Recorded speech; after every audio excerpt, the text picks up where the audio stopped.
This is an earthquake recording station. It's part of a seismic warning system established in 1946 by the United States Coast and Geodetic Survey. Seems a strange place for a true account of psychic phenomena to begin, doesn't it? But it's not so strange, really. Our research has taught us that unexplainable events can occur anywhere, at any time. But that they tend particularly to occur when the human mind and heart come in conflict with cataclysmic events or emotions. Still, nothing very cataclysmic seems to be happening here. But then disaster often begins quietly, doesn't it? Like this.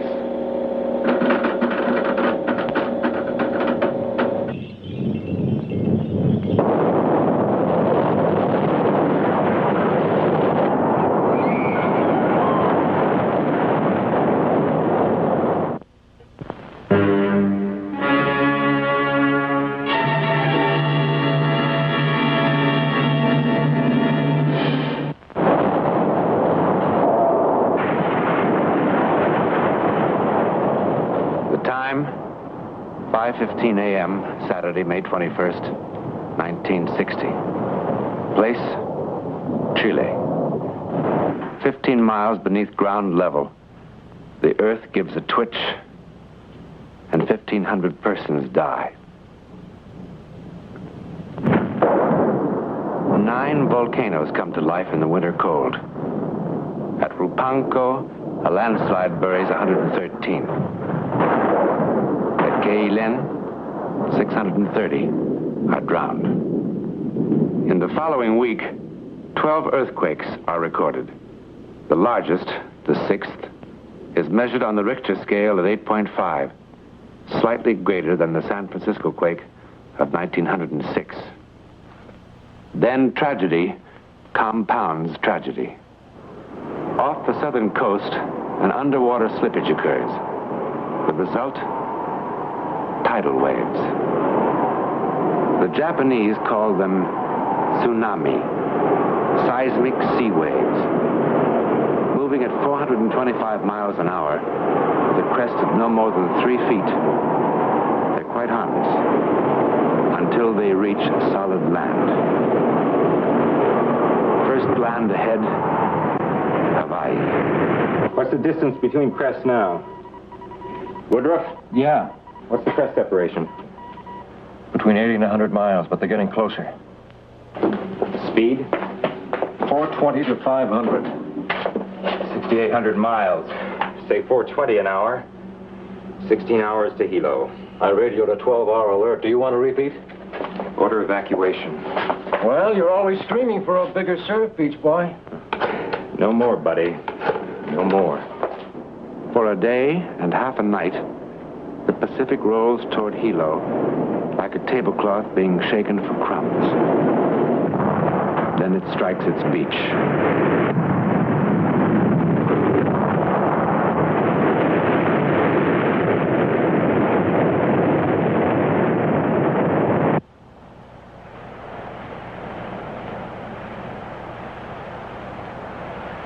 Four large waves from 6 to 15 feet in height struck the Hilo waterfront within 1 hour early this morning.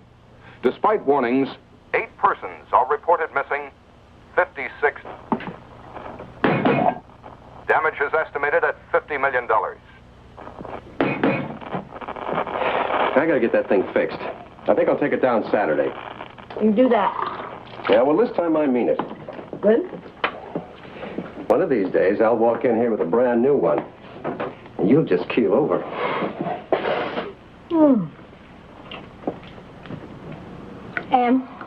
Yeah? Why didn't the waves hit us here in Honolulu? Well, they did. No, I mean harder. Well, I guess Hilo must have taken some of the snap out of them. We might not get off so easy the next time. All those people.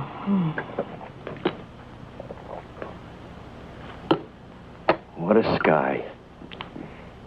Hey, you know, this might not be a bad day to take off. Well, I thought you fellas were so busy down there.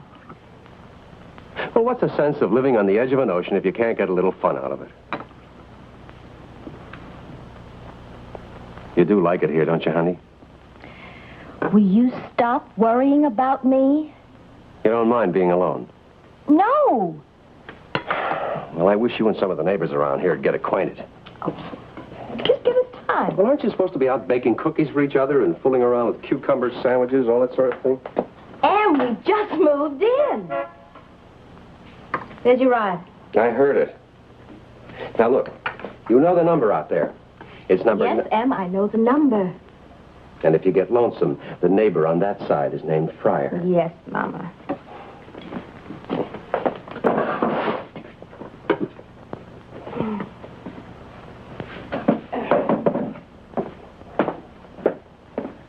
You be good now.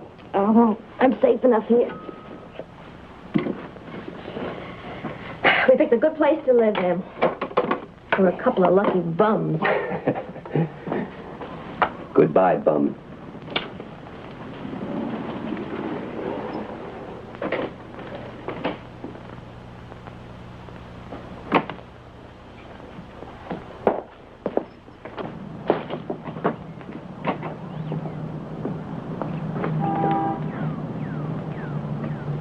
Goodbye, Mama.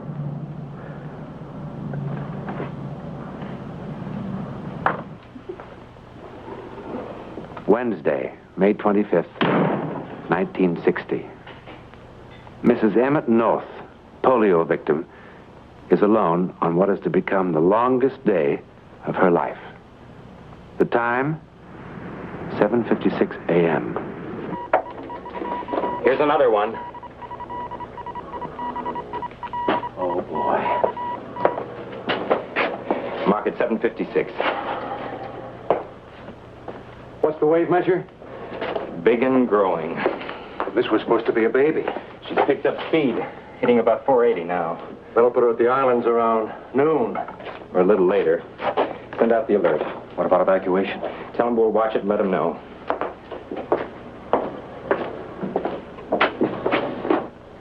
How long can it last, Lenny? Lord knows. By 9 o'clock, civil defense authorities have received and evaluated the seismic warning information and have again gone on the air. All persons in low-lying coastal areas throughout the islands are alerted for possible evacuation. Inevitably, there are some who fail to hear the warning. This, however, is to be expected. The alert will be repeated at half-hour intervals. If evacuation becomes necessary, the sirens will sound. But there are some who will not even hear the sirens. In Kailua, on the east coast of Oahu, a retired naval commander named Thomas A. Powers prepares to make the leisurely 10-mile trip into Honolulu to visit an old friend. Commander Powers is the guest of Captain H.L. Morgan. He's unfamiliar with Honolulu, and he is deaf. Are you sure you've got the address? What? I say, have you got the address? I don't want you to get lost. Certainly I've got the address. And you don't have to scream at me. I can hear better than you think I can. You couldn't hear Big Bertha if it went off in your ear. What? I said... Never mind. Well, if you're going to say something, say it. I'm late now. Go on, go on. I'll be back for dinner. Take your time. What? I said fine, Tom. Fine. All right, fine, yeah. Dearest Rebecca, I expect by now you've heard about our tidal wave. Hilo was terribly hit, but the danger, thank heaven, is past. Emmett is now working as a project engineer for the Navy. He's clear across the island, and I'm as lonesome as if he were on the moon.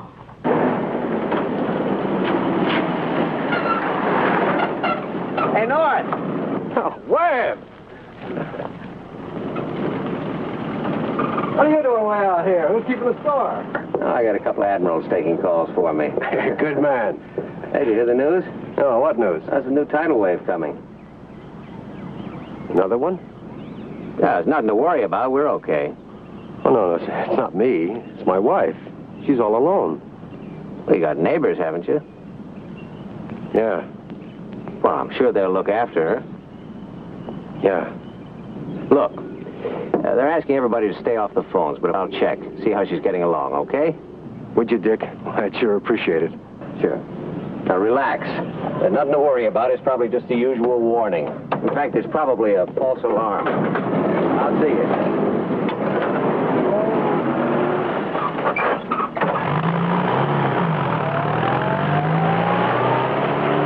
Relax. It's just the usual warning.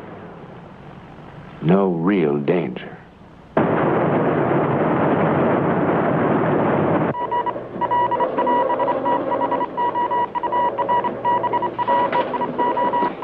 Evacuate. Civil defense. Evacuate.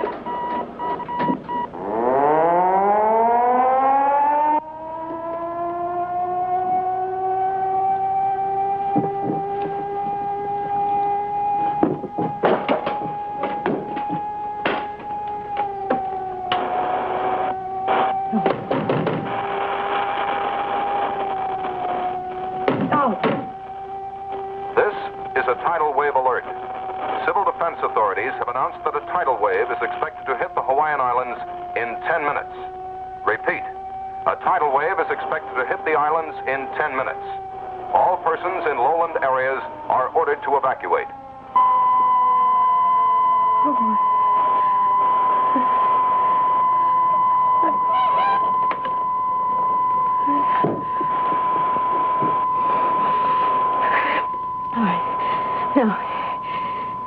Now be calm. Think. Just think. Think.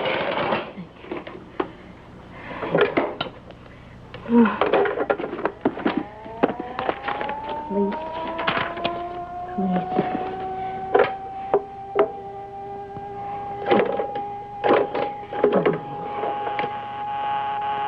Oh, of course, busy.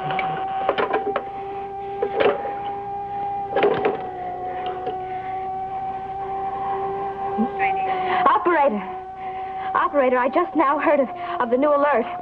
Well, I'm alone here, and I'm in a wheelchair, and I have no way of getting out of the house. Well, yes, I can walk a little, but you see, if I fall down, I can't get up again. Well, I can't go up and down steps. I understand that. Who can I call? Just a minute. All right, go ahead. Civil Defense Authority.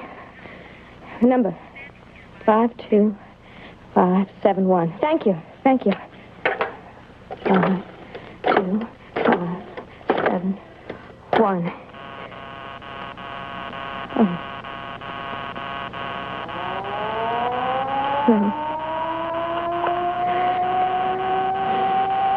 Shut up. Just shut up! There is in Honolulu one person whom the sound of the siren does not bother. The retired commander, Thomas Powers, can't hear it. And in addition to everything else, he is now hopelessly lost. Of course.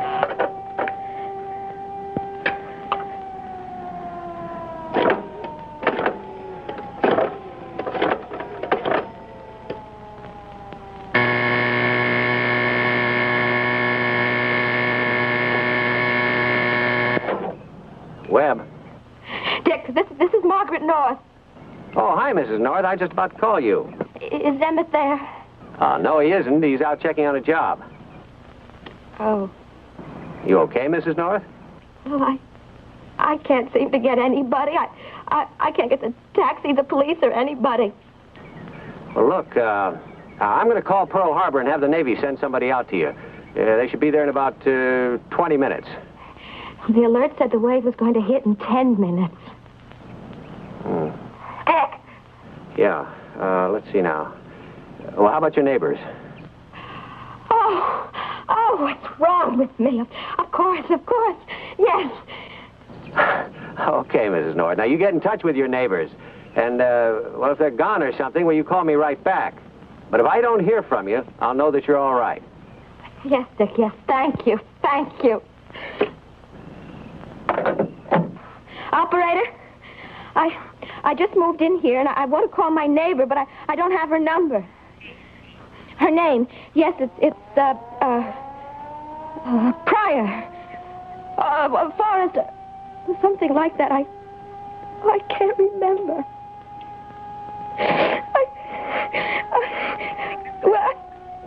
Now listen, you're supposed to help. I know you're busy, but I can't walk that far. Never mind. Oh, wait.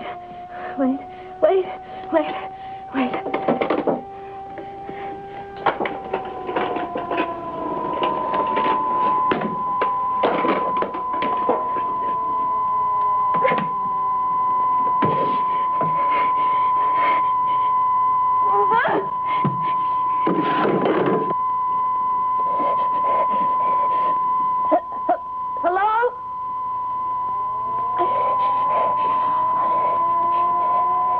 I need help.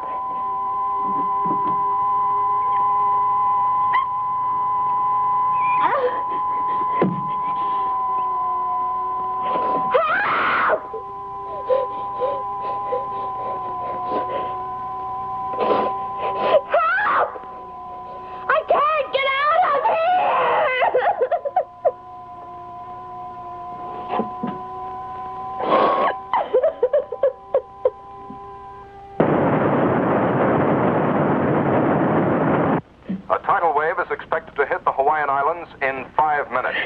Repeat, this is a tidal wave alert. You have 5 minutes in which to evacuate all low-lying coastal areas. This is a tidal wave alert.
There's no answer. Well, that's what I keep telling you. She's gone with the neighbors. Now, we had it all worked out. If she hadn't been able to reach somebody, she was going to call me. Yeah, but these lines have been pretty busy, Dick. Well, now, look, Em, if she was there, she'd answer, wouldn't she? Yeah, she must be all right. That's what I keep telling you. I hope so.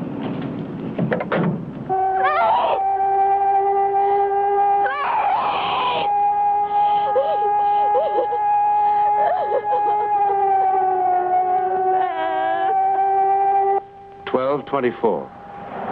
The white, sloping beaches, the waterfront towns, the bustling streets are quiet, cleared, waiting.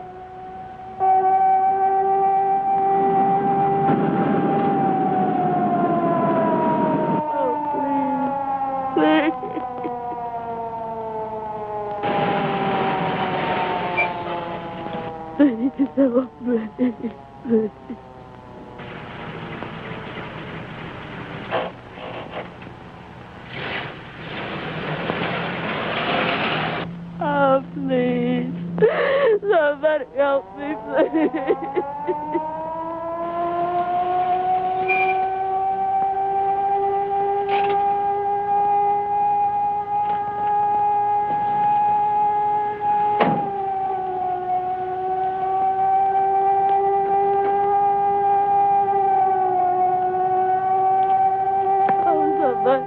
Somebody, please help me.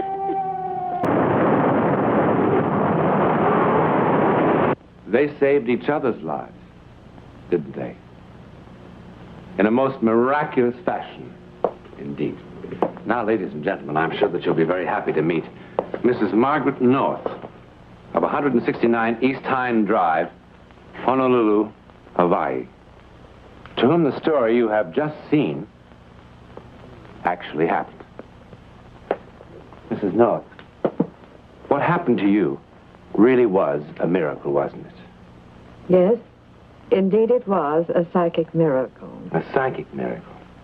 Have you had any other psychic experiences?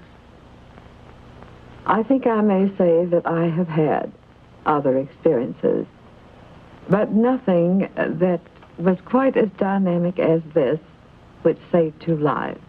Isn't that marvelous? Mrs. North, you're a believer, aren't you? Yes, I am a believer. I believe that we are surrounded, perhaps unconsciously, by influences that oftentimes determine our destiny. I must say that I do too. I do too. Well, that's the story. Now, reports and occasions of thought transference have been reported through the ages, since the beginning of recorded time, as a matter of fact. And new cases are being authenticated every day. But how it happens and what makes it work, we don't know. Yet. But Mrs. North knows it does happen. In a moment, something about next week.